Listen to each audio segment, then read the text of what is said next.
Welcome back to another episode of the 90th Percentile Outcomes podcast. I'm Owen Hurd, joined as usual by Ross Jensen. This week we'll be previewing the trade deadline, just 2 weeks away, as well as taking our best guesses at new landing spots for some of the biggest MLB trade candidates, as well as some prospects who could get dealt, and doing some quick draft reactions. We will have more on that on our next episode coming this weekend, so keep an eye out for that. Ross, the MLB draft is now in the book, so we'll get started. Do you have a favorite class so far that stood out to you early? I do. I mean, we were just talking about this before, and I thought you brought up a good one with the Orioles, which we're not going to talk about. But it was an interesting draft. It was a fun draft. I am by no means. I don't feel that I myself am a draft expert, but I did like the class of the Seattle Mariners. I mean, and this one was pretty heavily swayed by some good fortune, I think, early on. They landed Kate Anderson with their first pick. They also picked Luke Stevenson in the second round. It's not a pick that I love, but it makes sense for them. Catcher out of North Carolina. And then later in the second round, Nick Becker, shortstop, prep shortstop.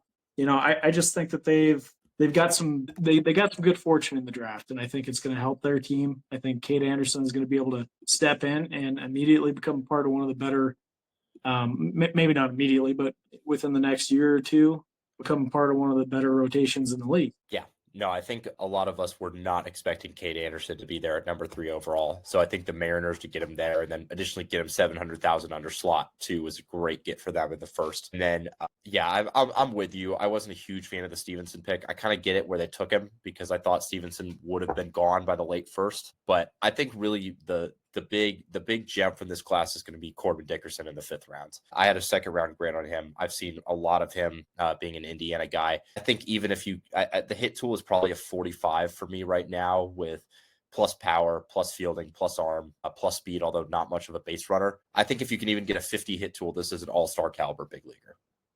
He does like my big kind of concern with him was he loves to chase some bad secondaries and bad off speed low and away.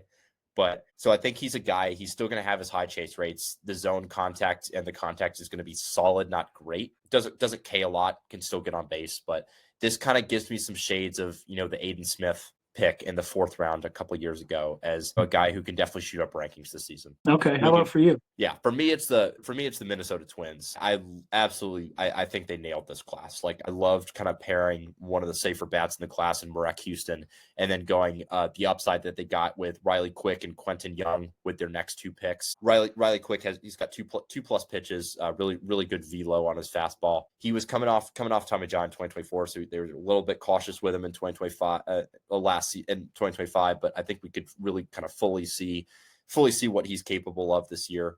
I really like the Quick pick, and then Quentin Young.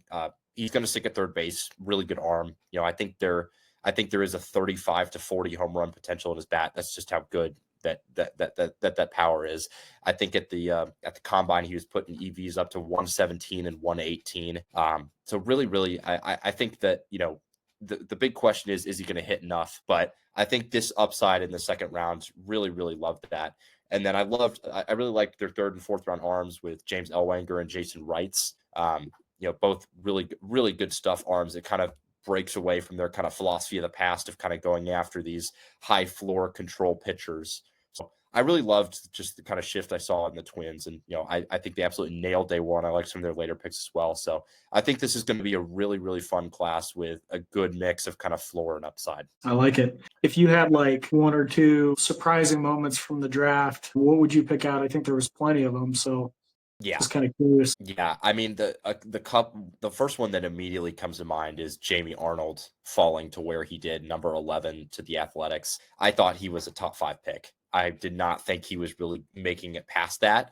I thought that he would go. I thought he would. I thought there was a very good chance he was the second arm off the board behind Kate Anderson. So that was definitely a bit of a surprise to me. I think another one was seeing Anthony Ianson fall into the end of the second, number 83 overall to the Red Sox. He was a guy that I had a late 1st round grade on. We'll get a bit more into him a little later, but that was definitely a big surprise for me.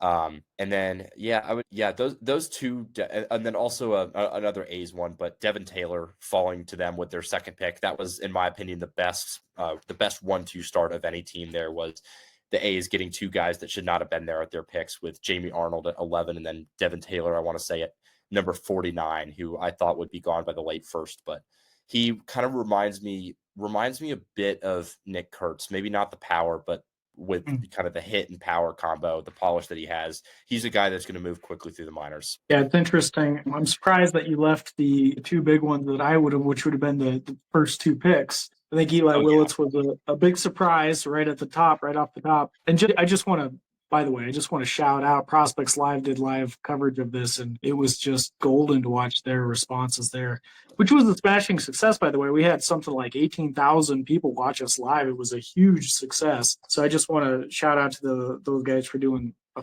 phenomenal job really setting that up. But Eli Willits, seeing the look on their face was pretty classic because nobody was expecting it. I heard some rumors that might happen, oddly enough. However, even despite that, nobody from the Prospects Live side, we were doing mock drafts, not a single person that submitted a mock draft actually had Eli Willits going, I think, with the first 2 or 3 picks even. So that was a big surprise for everybody involved. It was kind of fun to see the reactions. Number 2, Tyler Bremner. That's the next big one, right? Like, just a surprising one. We were talking about this a little bit before we started recording, and I think most people were seeing him late first round, maybe mid first round at like the earliest, or I think I might have seen somebody having him around 12. I don't know, but at number 2 was a big surprise. Money saving move was kind of the assumption there, but I think that was an interesting one. I think it's interesting because we had talked about this and we felt like this was a little bit of a weaker overall draft class. And I wonder how much that plays into these surprising picks. But I think it does a lot. I think just a lot of teams, and we saw this a lot early. There were some teams with some very, very, very questionable first round picks, I guess, to put it that way. And I think, we're going to see, we'll know a lot more when, kind of slot bonuses comes out, but we saw some teams take some big swings in the middle rounds with those savings that they kind of saved up early. The Atlanta Braves were one, the Tigers were another. So I thought it was kind of a theme coming in. I'm kind of kicking myself for not really thinking Willits had at least a stronger shot of going 1-1 overall. Because he was kind of a guy I was thinking, with the upside that you're getting with him, doesn't turn 18 until December, young for the class, he has a chance contingent on the power developing to be a 5-tool player in this class. You could probably underslot him there. For me, I feel like now, looking back at it, it makes so much sense. Just a little annoyed with myself that I didn't think of it at the time. Well, the unpredictability of the draft is pretty fun. I just want to highlight a post that Smata had put out where he said he ran, I don't know if you saw this one, but he said he ran 5,000 simulations of the draft using our mock draft simulator. And he said not a single one of those 5,000 got more than 7 right, I think. So that's how unpredictable the draft was this year. Yeah.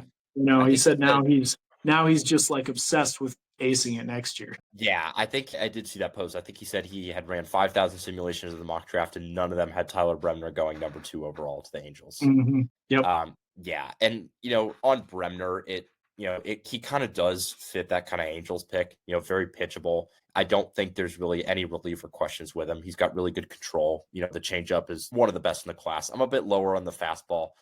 It's got good velo. I think the shape is solid, not great. I think for me, it's closer to a 55, contrary to the 60 that I've seen thrown out there by some people. But I think really the big intangible here is going to be the breaking stuff. He didn't show nearly as good of a feel for that last year. The slider got hit really hard. And my question with Bremner is, I think really from an upside level, I think Bremner is a solid, number 3, number 4 starter. But I think compared to, some of the other pitchers taken in the first rounds, he's definitely at least a tier behind them in terms of upside, in my opinion. But yeah, I think this pick, at the time I was like, holy, wow. I was shocked. I had Tyler Bremner nowhere near my top 10, much less my top 15. And then, I kind of thought about it a bit, and I'm like, from a money saving perspective, this would make sense. But, what you brought up the money saving part, there was actually a quote from the Angels director of scouting where he said it wasn't necessarily a money saving move. that they thought they liked his pitchability, they liked They his just changeup. like him. And my first thought about it is, it's like, why would you comment that, a guy might not be an underslot signing for you when you haven't signed him yet? That was Mm. like, I was like, okay, like, I jokingly said that he's going to ask for $10 million.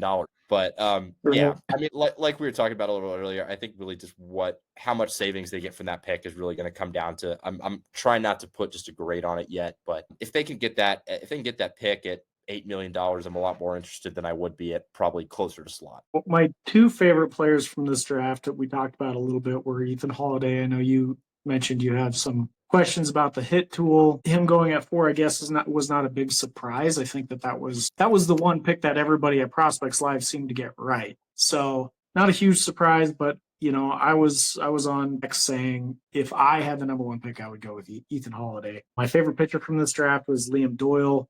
We talked a little bit about his reliever risk, and I think that there is some truth to that.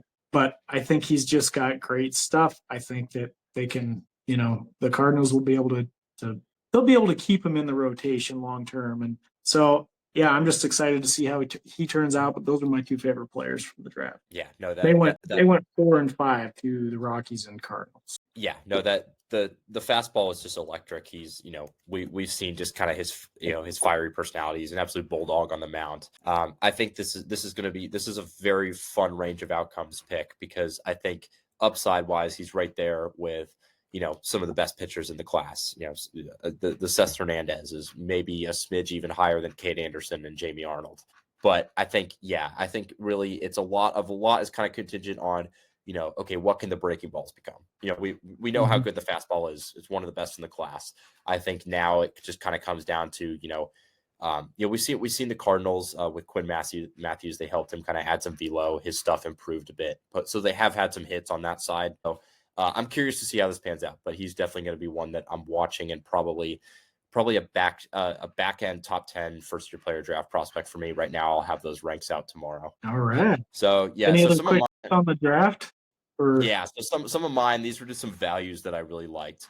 Corbin Dickerson in round 5, number 152 to the Mariners, is one that I loved. I thought Corbin Dickerson was a round 2 pick, somebody that a team could underslot there if they were looking to kind of save some money earlier. And he is I got a lot of looks at him. I think really some of my notes were, he's got great power. He's almost a near lock to stick in center. He's an amazing athlete out there, really good arm. He's got good speed, not much of a burner on the bases, but he's a guy who can give you, in my opinion, 10 to 15 stolen bases.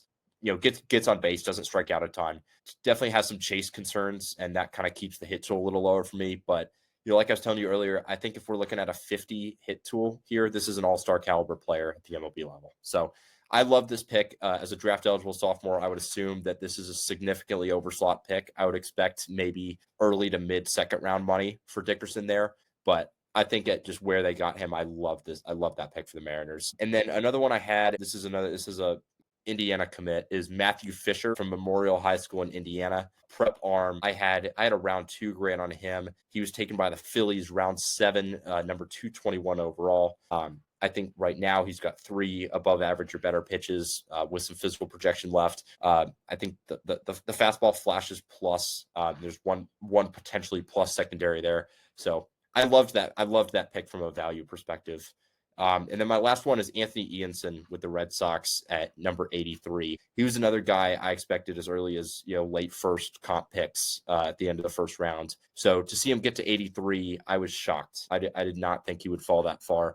The breaking stuff is really the breaking stuff is special in my opinion. The fastball is an above average pitch as well. It's a good strike thrower, got some good size for a starter. Love this pick for the Red Sox, and I'm excited to see what they're able to do with him. That's good stuff. So I got a question for you with this being 90th percentile outcomes, and I know we're going to spend most of the time talking about trade candidates.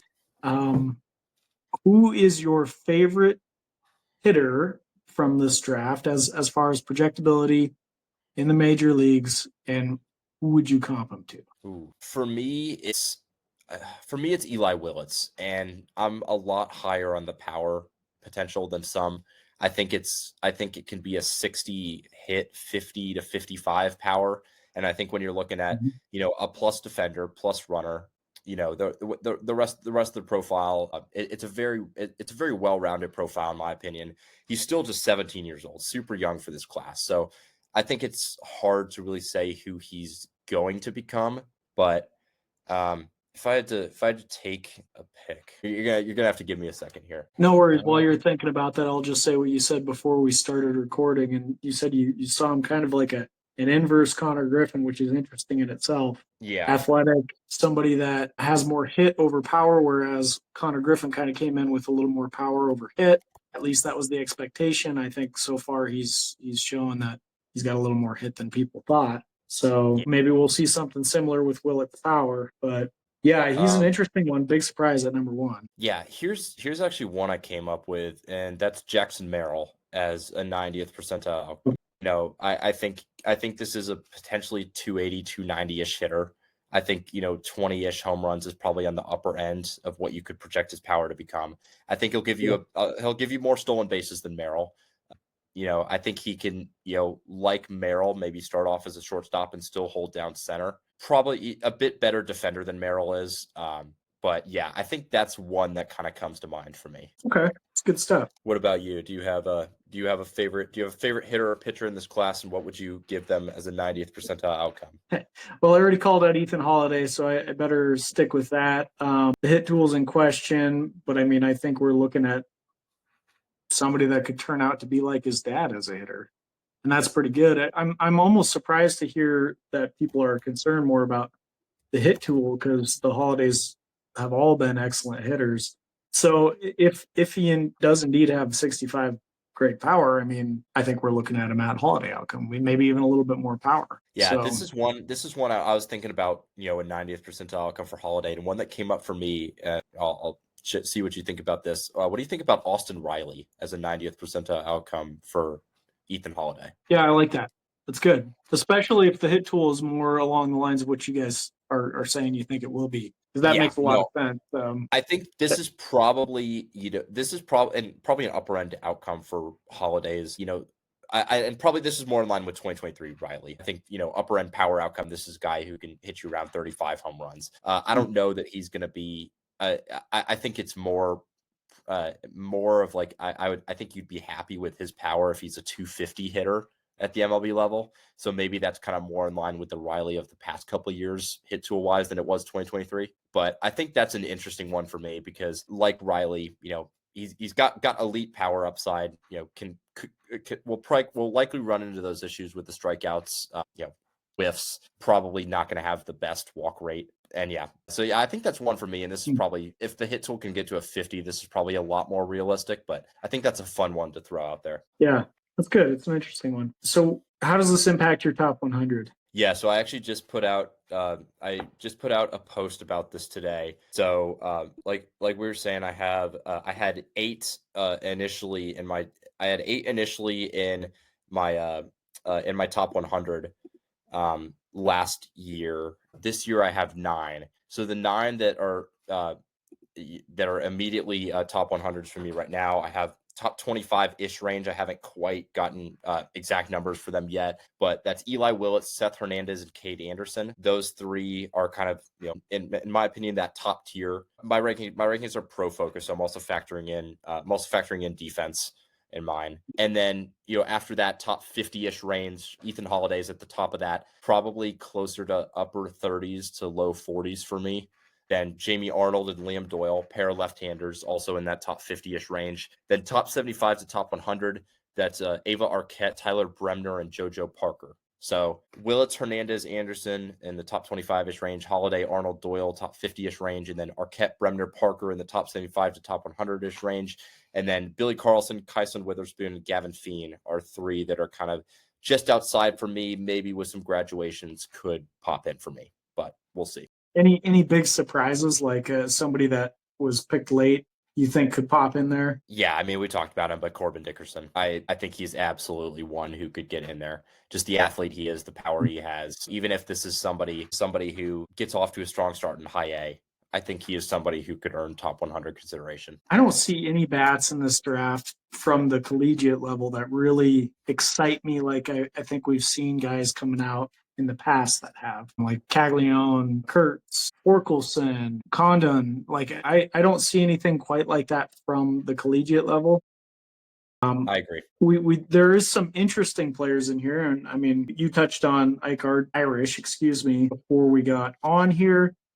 He's got interesting upside with the bat, but even that, like looking through the profile, doesn't strike me as a guy that I think is going to be have like a Kurtz like outcome. Maybe on the 90th percentile outcome, like he's getting pretty close, but yeah, I'm not quite seeing it. So it's going to be interesting for me. I don't know if I don't have it nearly as lined out as you. I'm waiting to see on a lot of these guys. Some of them will make my top 100, but I'm typically I take a little while to marinate on these guys and see how they're going to translate as pros before I'm really getting too aggressive with my rankings on them.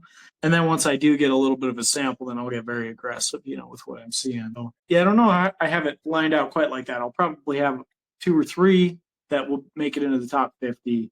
Outside of that, we'll have to wait and see. Yeah, no, just to piggyback off what you're saying about the college bats, that definitely feels like the weakness of this class, especially at the top. Ava Arquette to me is I don't like the landing spot with the Marlins. I just don't really trust them remotely when it comes to bats. But I think a percentile outcome for him is maybe a Dansby Swanson type. I think he's going to be a power over hit shortstop, solid arm. Doesn't really have a glaring hole, but there's not. Outside of the arm, there's not really a plus tool in the profile. I'm not sure there will be. The swing and miss is definitely scares me a little bit. And then Marek Houston is another one. I think he's one of the safer players in the draft because I think I think he's going to be a big leaguer in some capacity. It's just are we going to see the power that we saw last year at Wake Forest translate over? And what's the hit tool going to look like? He was kind of known as a good hitter in college, didn't look as good on the Cape. So I don't know. I feel like, last year there were definitely some more star upside caliber college prospects. This year, there's definitely some interesting names, like you mentioned, but definitely at the top of the class, it feels like a very underwhelming class for college bats. Mm-hmm. And, I don't want to speak across the board because I think that there is a little bit of depth in this class, but the pitching at the top end also lacks the appeal of a Chase Burns or a Paul Skeens, at least in my opinion. Even the top guys are not, they're not at that same level that, as far as I can tell anyway. What do I know? But still, I'm not seeing it. I'm not quite seeing it as that high end caliber. Yeah, no, I mean this might be a hot take, especially with none of these guys having debuted professionally. But I don't think there is a starting pitching prospect in the top tier of pitching prospects in this draft. Seth Hernandez, actually, I'll scratch that. Seth Hernandez, outside of Seth Hernandez definitely does. Outside of that, looking at, Kate Anderson, Jamie Arnold, Liam Doyle, Tyler Bremner, Kyson Witherspoon, I don't think there's a frontline starter in this draft at the top end of the pitching side. That is, sure, there's definitely going to be some guys that, could definitely turn into that. But I think just at first glance, looking at the top of the class, specifically that first round pitching, Seth Hernandez I think he has legitimate frontline upside. Outside of that, I think it's going to be I look at a lot of these guys as, future mid-rotation starters. I hope they prove us wrong. No, I hope so too. I love seeing prospects just defy my expectations. Absolutely. And then, we have the deadline just over 2 weeks away. We have, we've lined out some prospects and kind of MLBers, as well as some fits for those MLBers that we think will get dealt. But Ross, do you want to start it off with some prospects that you think could be in different uniforms after the July 30th deadline? Yeah, I mean, this is a really tough exercise for me because it's kind of like, well, we're guessing at best, And for the most part, when I was trying to conceptualize this, like who might get moved, it's a combination of like, well, who do they got in front of them for one, and like who needs somebody. So sometimes it's not just about, the team wants to move this guy. I think in a lot of these cases, the team wants to hold on to these guys, but they need something else. They need a pitcher. They need to fill a hole. They need to do something for their playoff push. So some that I've listed out here, I've got Aiden Miller. From my perspective, I think he could use a new home, a fresh start, and I think the Phillies are going to be looking to load up for the playoffs. So to me, he seems like a good candidate to potentially get moved. A lot of these guys for the same reason. I got my next guy on here, and interrupt me at any second if you want to if you want to talk about any of these guys. But Jacob Reamer is the next one that I've got listed on here. Mets for the very same kind of reason. I think he's having a breakout year. I think he's going to fetch some value on the trade market. I don't know if they're actually going to shop him, but he's somebody I could see them kind of dangling out there to see what they could get in return as they, are looking to be successful in the second half. Michael Arroyo, I really just kind of see this as he's a guy that is building a lot of helium this year. I think he's moving up a lot of lists. I could just see them just seeing what the value is on him, what kind of return that the Mariners can get. Yeah, Arroyo's interesting because I feel like they've kind of shied away from those splashy deadline acquisitions. Like we look at last year, it was kind of Randy Arozarena, who was a solid, not kind of top tier player available at that deadline. They've been there's some potential names. They definitely need just some, I think, just offensive help in general outside of Cal Raleigh and J Rod. I think there's a lot of question marks offensively for that team. Even on the pitching side, there's a lot more, but I think they'd be in their own right to have confidence in guys like George Kirby and Bryce Miller bouncing back. Yeah, Michael Arroyo is really interesting because we haven't seen, the Castillo trade is the last one that kind of comes to mind where they have kind of dangled elite prospects at the deadline. Is this the year they kind of go all in for it? Maybe. I think Arroyo I can't speak for how they view him internally, but I think there are a few prospects around his range in my ranks that I think if I was the Mariners, I would rather trade, maybe because the perceived value might be higher, or just some other guys that I think where I think that they may be valued higher by other teams rather than kind of, the player realistically they could turn out to become. I think Arroyo can be a 260, 270, 25 home run hitter at second base, which is a very premium position, especially the pop that he has. Yeah, Arroyo's an interesting one, though. I agree with that. I mean, part of the reason, though, I have them listed on here is also just that they have so many middle infielders, both in the prospect level and up in the pros right now. So it's somebody's, I mean, there's got to be an odd man out. And I don't know if Arroyo is that guy, but I think somebody is going to be that guy. And if the team is smart, then they'll do something to shore up their other weaknesses. So, you've got Cole Young up in the major leagues right now. Colt Emerson and him are all going to be competing for playing time in those middle infield positions. Celestin as well. So to me, it just seems like somebody's got to go. Arroyo seems like a good candidate this year with the value he has built up. So if it's not Arroyo, maybe it should be somebody else. I just can't see them really trading a guy like Emerson. I can't see them trading a guy like a Celestin. So I guess that's kind of where my rationality came to. Well, Arroyo might be that guy. Yeah, no, there's definitely, they could go a lot of routes for sure. Yeah. Next on here, I've got Pedro Leon. I think he made his debut last year. Didn't exactly set the world on fire. He's back in AAA now. I believe he's 26 years old, so he's getting a little bit older. I think he could use a change of scenery, really. I don't know what the Astros are planning there, but that's kind of why I put him on here. He seems like he's been a little and by the way, he's actually doing quite well on the STS model lately. One of a few guys that are projecting to be like 2020 caliber players, which is interesting that the model is seeing something here that, we thought he had when he was first coming up, but I think there's been some exhaustion on Pedro Leon. So I've got him listed on here. Next one, Edouard Julien. And I think that this is mostly because the Twins seem like they've chosen a preference and it's not him. So he could use a change of scenery as well. John Quincy Noel, the Jonky. I love him. He's got great bat speed. He's got really excellent power, terrible plate discipline. He needs to work on that pretty badly, but I feel like he could also use a change of scenery. These next two guys, I think, are more about what the team preferences are. So I've got Xavier Isaac, X-Men, X Factor, whatever you want to call him. He's got all sorts of nicknames that we like to throw around at SES. But I think he's got great power. I think he's having an all right year. I think some people view it as a down season. I'm not quite on board with that. I think he's doing all right.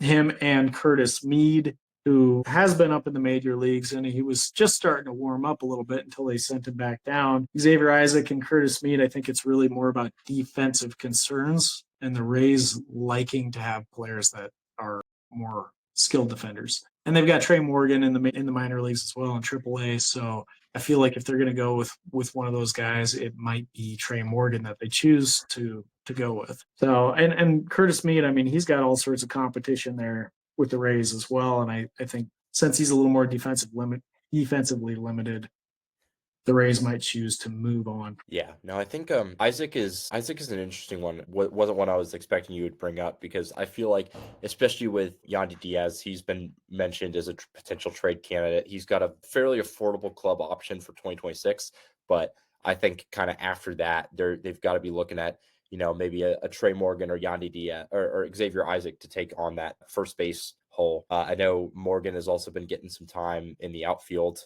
but very good defender at first base. So I think, really it comes down to, what if they do move a first base prospect, is what are the Rays valuing more? Is it this elite defender at first base in Morgan, who is probably a solid floor as a big league regular, nothing special, or you potentially swing for the fences with Xavier Isaac's power and just hope the contact can even be a 40 and he can be, a middle of the order masher at first base for years to come. Big if. And I do actually sort of think that the Rays are they're having him work on trying to get into more power, because he wasn't that kind of player when he was a year or two younger. He was a little more, I don't know, all around from what I could see in the numbers anyway. And it seems like he's kind of evolved more into this like swinging out of his shoes, like swinging for the fences type true outcomes kind of guy. And that's not what I was expecting to see from him. I was expecting a little bit more of a polished power hitter, and we're getting somebody that seems like he's either he's gonna hit a bomb, he's gonna strike out, or he's gonna walk. Yeah, no, I think Isaac is definitely up there in, some of those more polarizing prospects because, he's got good on base skills, but outside of that, it feels like a very power dependent profile. The hit tool is, I think even the hit tool to be average at this point is a long shot. He's not a good defender. He doesn't have, really any base running value at all. So if he's not hitting 30 home runs, I'm just not sure. I'm not sure I really see, I'm not really sure I see a regular at first base. I think it's going to be maybe one of those like, I think there's some platoon risk. I think it could be like one of those like, Michael Tolia type is maybe the floor for him, with maybe the upside. This is if absolutely everything clicks and this hits will take some strides. Maybe a Pete Alonso type, not going to give you a great average, give you, 30 plus home runs, 90 plus RBIs from the middle of the lineup. Xavier Isaac he's a fun case study, and just, if everything clicks, you can dream on the upside and just the kind of player he can become. There are some very scary floors for his type of profile. Yeah, I mean, I'd love to be wrong about that. There's talent there. There's a lot of speed. Seems like there is power in that bat, although he did not have any home runs, I don't believe, in the minor leagues this year. He has 2 at the big league level, so that's something. But it's very interesting. I wonder what was going on there in AAA. No home runs in AAA, but he does have a little bit of juice in that bat, I think. So he's an interesting one, risky hit tool.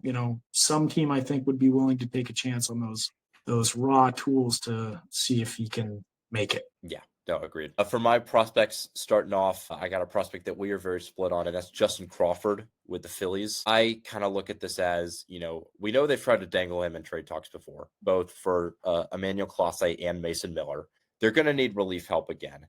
I think I think if you're looking at who a realistic prospect in their system could be that they would deal for a year and a half reliever, and we know Andrew Painter is probably off limits. Aiden Miller also still kind of feels a little unlikely to me. And also kind of what I wonder with Crawford is, if they thought he was kind of, the prospect that I think a lot of people think he is like, why isn't he up by now? They're running a Brandon Marsh, Johan Rojas platoon in center. And, I think at that point, like, yeah, Crawford is 21 in AAA. He's having a great year, but why haven't they called him up yet? And I think it's just not my type of profile. I think if all goes right, it's maybe a prototypical leadoff hitter's profile. He'll be able to turn some singles into extra base hits, but he's going to hit the ball on the ground a lot, but really, really good speed and defense. So he's somebody who I think will have some value. And looking at those kind of top tier Phillies prospects, he feels like kind of one of the more attainable ones, in my opinion, should a solid trade target that fills a need become available for them. Number two I've got is Harry Ford. Of course, I got to talk about Justin Crawford a little bit. So, I mean, if you were the Phillies, though, and you had a choice to move Justin Crawford or Aiden Miller, since I had him listed, you would choose to move Justin Crawford? I would. Interesting. So they're both 21 years old. Aiden Miller is currently batting .230 in Double-A with, it looks like, okay power. Got okay power in there. Pretty good speed. He's like a worse version of Justin Crawford, who's 21 in AAA batting .330. I don't know what's his home run power look like. It's not great, but I think there's plus raw power. I think it's a potentially 50 hit tool. I think the speed is above average. I think it's a guy who's going to move off short, but I still think for me he is somebody that I would value over Justin Crawford. I mean, I would very much take the other position if I was the Phillies. I don't know what position that they would take, but it's an interesting one because so you asked the question. This is mostly what I wanted to respond to is the question that you asked or that you posed, which was why haven't they called him up? And when I look at his minor league career right now, I see just development. I mean, I don't really think you need to look any further than they're developing him properly. And right now, just 21, half a season in AAA, it feels about right. You're right. He's having a good season, but I don't think that in itself means that they need to push the clock with him. I do think we'll see him up later in the year, probably more like a cup of coffee sort of situation. I'm interested to see how he plays. I do think that there's risk there, and I think he'll struggle off the get-go in the major leagues. He's never struggled in his career, so that would be a change of pace for him. And I think that's when people will really panic because there's a lot of people that haven't panicked yet. I'm just saying, be patient, see how this works out. I think it's interesting you bring that up because if he's up, later this year, this is a team that's going to be looking for reinforcements this year. Aiden Miller is not somebody who's kind of one of those on the cusp prospects. I think if there is a big league reinforcement that comes their way that they've already tried to trade him twice, I think that Justin Crawford could get dealt. And with Miller, I mean, I think the contact rates are still good. Swing strike rate is pretty modest. It's just more my type of profile than a Justin Crawford type. For me, I would take a 50. I would take a 50 hit, like 60 power, 55 speed over Crawford. Maybe I think it's 55 hit, 35 power and 70 speed. Just my personal preference. It's I don't fault people who have Justin Crawford top 100. He definitely does. I think if there are some things that you value more than I do, he does. But for me, it's like I don't even think this is more than a 5 home run hitter at the MLB level. The chase rates are a little high for my liking. The ground ball rate is also high for my liking. I don't think this is a guy that's going to lift the ball with consistency, and I think big league pitchers are really going to challenge him on that. So it's not my type of profile, and I think it's going to be interesting to see just how the Phillies value him. There is a little less stolen bases in this profile than it first appears, though. I mean, and he's going to steal a lot of bases this year, so I should preface it with that. He's going to steal a lot, but I'm surprised he's been caught 9 times out of the, I don't know, what is that? 38, 37 times that he's attempted to steal. 38. Yeah, it's just kind of surprising. So, especially, given his dad was known as a speedster as well. But I think for me, from a team construction standpoint, I'm always looking for the guys that are going to produce large numbers. If we're talking about dynasty, if we're switching away from real baseball to more dynasty sort of talk, I want a guy that I feel like is going to get on base. He's going to produce a solid OBP, a good average, and he's going to steal bases. I'd rather take that over the guy that can do, 15, 20. If he's putting up 250 batting average or whatever, I'd rather take the guy that's going to do, maybe 5, 10 stolen bases or home runs, but 50 stolen bases while putting up a good average. I'd rather go with that profile, and I'll fill in the home runs with other players. Yeah. Again, it's to your point, it's a personal preference thing. Yeah, no, definitely agree there. I know you're a little higher on his hit tool than I am, but I think he's an interesting prospect. I've kind of seen him anywhere from borderline top 50 overall to maybe a top 150 prospect. So I think it's going to be interesting to see just kind of what kind of big leaguer is he going to become. For me, I think it's we've seen these guys kind of they develop power even late. He's still 21 years old. I think if there is 10 to 12 home runs in his bat, I have my doubts about that. But I think that's a much different conversation than what we're looking at right now. As running the ground ball rate he is, he's a really good contact hitter. He's going to have a solid average. Chase rates might be a little high. He's not going to strike out. He's going to get on base, but doesn't lift the ball. I think if it was maybe a 10 to 12 home run profile, I'd have a much different outlook on him. I think for me is like there's definitely some real life value there to him as a potential leadoff guy in fantasy, especially in roto leagues or leagues where you need some stolen base help. I think he'll help you with that. Still going to give you a solid average. I don't think there's a ton of platoon risk, so I think he's a guy who could play every day. So I think there's definitely some value there. My next one is I'm going to go the Padres are always uber aggressive every single deadline. It feels like almost nobody is off the table when it comes around this time in July for them. So I'm going to go with Cash Mayfield as another prospect I think could get dealt. He was their first round pick last year. He's had a good season in single A, like Elsinore. The changeup is really good. I'm not really sure about the rest of the stuff. We've seen the Padres get aggressive with kind of recently drafted players before. We saw this with Dylan Head and Homer Bush last year. I think we will see it again, especially if Leo DeVries and Ethan Salas, as have been reported, are off the table. I think that kind of gets them into that Boston Bateman, Cash Mayfield, some of their lower level arms, Humberto Cruz, that could be of some interest to teams. But Cash Mayfield, to me, he doesn't have the upside of Cruz or Bateman, in my opinion. So I think he would be one. It would not surprise me to see him dealt. And then my fourth one is Yostinson Garcia with the Boston Red Sox. The Red Sox have their outfield of the future with Ceddanne Rafaela. You just nailed that name. I'm so impressed. I honestly, I've messed it up so many times. I was just thinking, okay, I'm going to just stare at this and just hope I get it right. But yeah, no, I'm a Red Sox fan. And I think just looking at the current roster as it is, an outfielder is going to go at some point. They have, 4 everyday caliber outfielders with Jarren Duran plus Willie Abreu, Roman Anthony, and Ceddanne Rafaela. Rafaela is a platinum defender in center. Doesn't make any sense to move him to second base. Duran hasn't played in second base since his college days. Abreu is a Gold Glove caliber and right. Anthony's a solid defender who, he's earned some rave reviews for his ability to, adjust to a corner outfield position and just his ability to learn out there. He is the future there. So I think Yostinson Garcia is another one who could get dealt, especially with the reports that they're after a number 2 starter. He's had a lot of helium this year. I think he is a guy, if they should go after a Joe Ryan or Mackenzie Gore, is a name that could come up in those conversations. Who else do you think that they would have to give up to pull a deal like that, like a Joe Ryan as an example? So I think it all depends. I don't know how interested the Twins are in Duran, but I think something that would make sense for me, hypothetically, if they are Duran, Garcia, Mikey Romero, and then a David Sandlin. I think those 4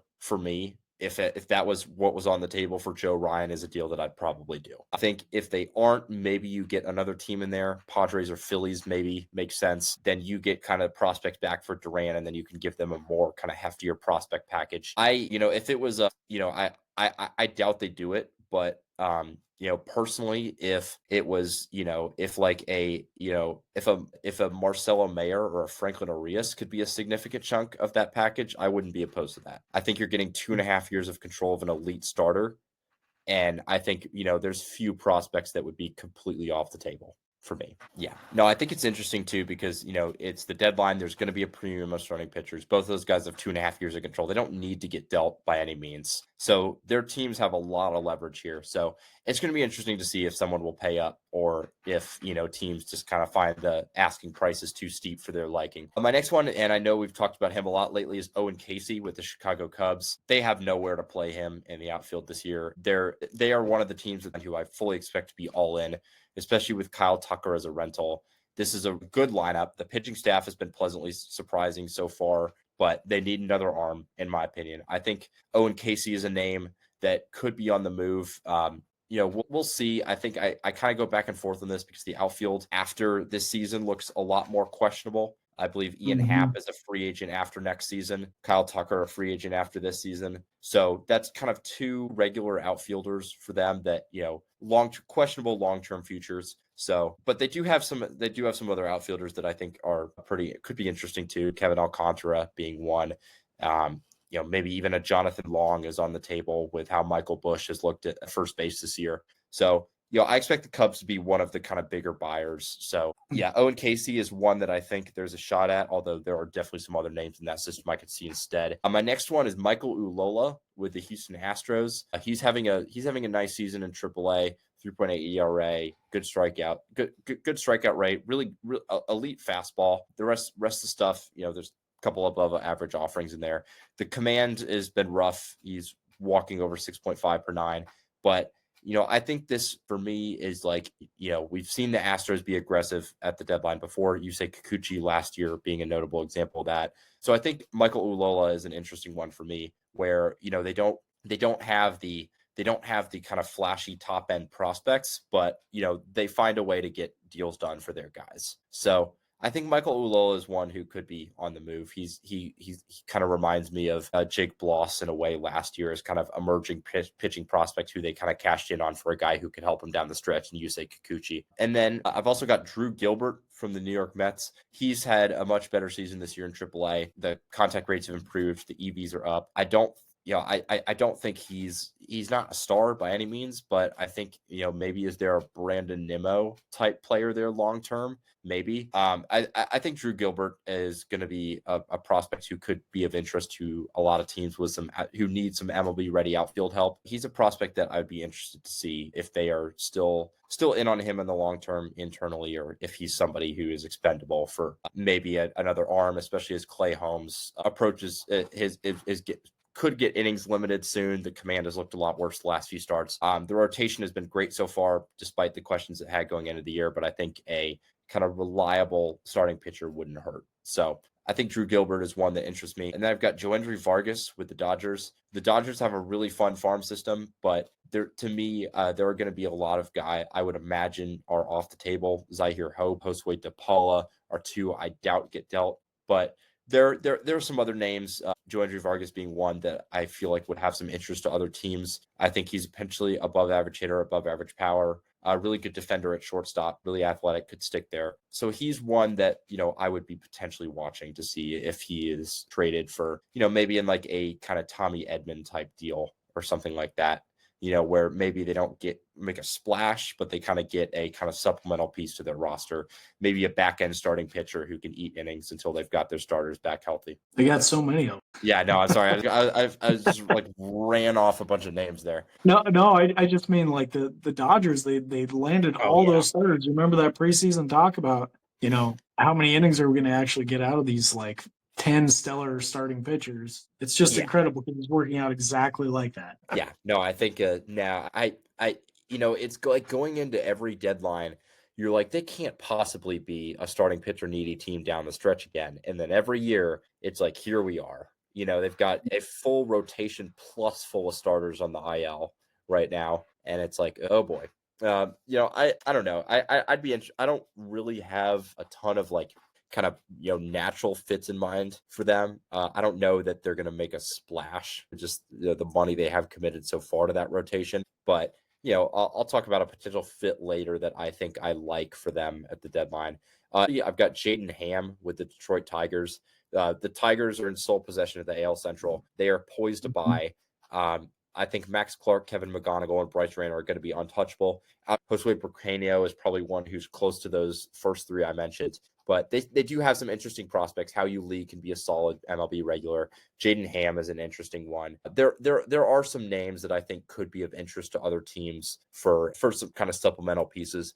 I'll ask you, what do you think about this? If you are the Diamondbacks, would you entertain Jaden Ham for a Eugenio Suarez straight up, maybe with like a second smaller piece in there? What's Suarez's contract situation?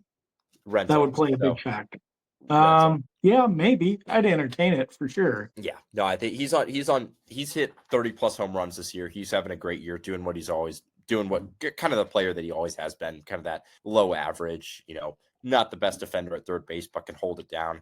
There's going to be a lot of teams after him. So I think he is somebody who could bring a solid prospect plus maybe a couple kind of developmental picks or picks to click back along with him. And I thought a lot of it is going to depend on how things shape up for the Diamondbacks over the next couple of weeks. They're not that far out. 11 games back is a distance, but I mean they're on the cusp of, I don't know, being close enough to the playoffs to where it kind of just depends on how they're playing in the next few weeks. That's what I would think, or the next couple of weeks. Yeah, no, I think like we know it's going to be a seller's market, but there's a lot of these kind of on the frink teams, the Diamondbacks with just kind of the lineup that they have. They've got Corbin Carroll back now. I don't think you can rule them out on making a run for that final NL wildcard spot. And I think a lot of teams are going to feel that same way. Even those teams that are sitting around 500 or a couple games below, come approaching to the deadline. So I it's going to be fascinating to see kind of, if teams will kind of opt to maybe move off some rentals. The Braves are one team that could do that while not kind of completely subtract from the core, or just kind of, are we getting kind of full-fledged sellers, or are we getting kind of these kind of in between, retool for next year while keeping the big pieces together type of sellers. Yeah, 100%. And then, all right, Ross, if you want to get into, we've got some fits that we've come up with for some MLB players who could be dealt at the deadline. You've got a couple of interesting ones on here, so I'm excited to hear these. Okay, so we're kind of going rapid fire style. Just kind of get these out. My first one that I came up with, dreamed up this scenario, is Luis Robert to the Astros, filling in an outfield spot for the Astros. Mark Vientos, I could see him going to the San Diego Padres. Corey Seager, I've got on here as a potential match with the San Francisco Giants. I mean, so much of this is just really dependent on, again, who's buying and selling at the time. Edward Cabrera, possibly to the Orioles. There's a few teams that could use some pitching. I think that they're one of them. I don't know if that one makes a ton of sense for them, but that's a possibility. Taylor Ward, I feel like the Rays could use an outfielder. Makes sense that Taylor Ward maybe would end up there from the Angels. Not doing much with the Angels. Well, I mean, he's playing well. The Angels aren't going anywhere. I've got Tyler Anderson here as a potential landing spot with the Guardians, looking for, bolstering their rotation. Tyler Molly, going to the Tigers. Sorry, did I get that right? Molly. Yeah. Cedric Mullins to the Mets. And then the last one is a big one, Sandy Alcantara. I listed a couple teams out here as possible destinations. I mean, it's a tough fit to find for him in particular because he's not performing particularly well. It's maybe not a great time to sell him, but I think some teams are going to be willing to pay for his talent level. I had on here both the Orioles and the Tigers. Yeah, no, I think Sandy, as you mentioned, is a fascinating one. It's he's definitely gonna have some value with 2.5 years of control left after this, considering the starting pitcher market. His salary is very, very reasonable for a guy who can be maybe a back end number one. I don't know if we'll get kind of 2022 Alcantara back again, but there's got to be some teams that I think are going to still be lining up for his services with the control that he has left and kind of the flashes that he's shown, especially as he gets further removed from Tommy John. He had a really good, stretch of 3-4 starts, and now he's kind of looked rough, got knocked around a bit the past few. But yeah, he's going to be interesting. Do the Marlins deal him now, or will they wait until the offseason, see if he'll recoup a bit more of his value? That's going to be a big question that will probably be answered by this July 30th deadline. For mine, I've got Cedric Mullins to the Phillies. I think they get the true center field profile that they really need. I think I like him a lot. I think the fit makes a lot of sense. We know they've been after outfield help. He is one that makes some sense. We know the Phillies and Orioles have also teamed up on trades in the past a lot. Ryan O'Hearn is another one. I think he goes to the San Diego Padres. I think his versatility in the corner outfield, especially with kind of the struggles they've had in that area this season and being able to play some time at first base too, it kind of just feels like a Padres type of player. All-star. Yeah. All-star too, so congratulations to him. And then I've got Eugenio Suarez to the New York Yankees. They moved Jazz Chisholm back to second base. I feel like a big move is coming at third base. I think Suarez gives them a very much needed kind of second major slugger in that lineup. This is still a good Yankees team, despite the injuries to the pitching that they've had this year. So Eugenio Suarez is one that I can see going to New York. Then I also have Edward Cabrera getting traded. I have him going to the Chicago Cubs. They are going to be a pitching needy team. I think, especially with Cabrera's control and what he has left, he's going to be a very attractive player for a lot of teams at the deadline. So there's going to be a lot of teams fighting for his services. The Cubs, to me, just given the push that they can make being all in this year, are one that I like as a landing spot. We mentioned kind of the Dodgers and their pitching injuries. How about an Andrew Heaney reunites in LA? He was really good for them in his year here a couple years ago. He's got postseason experience, brings a boring, reliable, not high upside innings eater to that rotation. So that I like it both from a fit, and he's going to be very, very cheap. Zach Gallen is one. I like him going to the Toronto Blue Jays. They have had a very good year. That lineup is such a fun lineup. They've been playing great baseball the past few weeks, but I think they're going to need some reinforcements on the pitching side. And so Zach Gallen strikes me as one, even though he's had a couple much better starts as of late, but it's kind of been a lost season for him so far. But I still think he's going to be an attractive name come the deadline. Ryan McMahon with the Rockies. He is another name I see getting dealt. I have him going to the Detroit Tigers, another third base needy team, and a team that is poised to buy and buy big. And then I have Josh Naylor to the Seattle Mariners. I don't love this fit, but I think both from a position and from a cost perspective, it could make sense for the Mariners. We've seen kind of them target kind of big sluggers in the past. So I think Naylor is one that I think could be a Seattle Mariner. And then I also have Luis Robert Jr. getting traded, but I have him going to the New York Mets. I think this is a very fun potential reclamation project for them. They've had a lot of good success with hitters, especially. I think this is an opportunity that David Stearns could take to still acquire a fairly big name, but not the prospect capital that it would cost, a year and a half ago. I think that's an interesting one. I mean, my big question mark is, are they going to be able to turn around, and do they want to take on that project? Yeah, I think like we've seen with Steve Cohen, money is not an issue for him. I Right. don't think they want to keep running Starling Marte out there as a regular in the outfield. So I think if they're willing to take on the salary, I don't think you're really looking at a kind of elite prospect return. I don't think it would if they're taking on the remaining salary. I think Jet, Jonathan, McLean, Carson Bench aren't gonna be going back the other way. I think this is maybe a back end top 10 prospect and a couple interesting prospects, maybe a Jonathan Santucci and a couple other interesting prospects.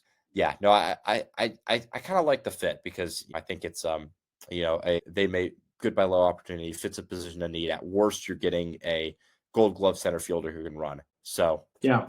definitely some risk involved, but I think that, the Mets are a team that, would look at that salary comparatively to other teams and not see the same level of risk as another bat needy team with a hole in the outfield would see. That makes sense. So we got some news tonight. We have a home run derby champion. I don't know if you've seen it. Do you have any guesses if you haven't? I have not seen it. You got a guess? Who do you think won? I know you went with Junior. I'm going to go with Cal. You're right about that. Yeah, no, I mean, he's clearly having a season for the ages for a catcher in particular, but in general as well. So that's awesome. Yeah, he won the home run derby against Junior Caminero in the final. Yeah, no. I guess while we're talking about the home run derby, I saw this. I saw this earlier. It was ESPN, and they posted Junior Caminero's reaction to O'Neal Cruz's home run, and it's a picture of Byron Buxton. Yeah. That kind of cracked me up a little bit. I'm like, I didn't realize Junior Caminero was already past 30, a plus runner and bald, but yeah, Well, they're just getting used to Caminero. They'll figure it out eventually after he's got a couple 40 home run seasons under his belt. yeah. Come on, ESPN, step it up. I expected better Yeah, from you. that's funny. All right. Well, thank you all for joining us. I'm Owen Hurd. You can find me at Owen FBB on X. Ross Jensen, you can find him at Ross Jensen 12. Thank you all again for joining us, and we will see you all next time.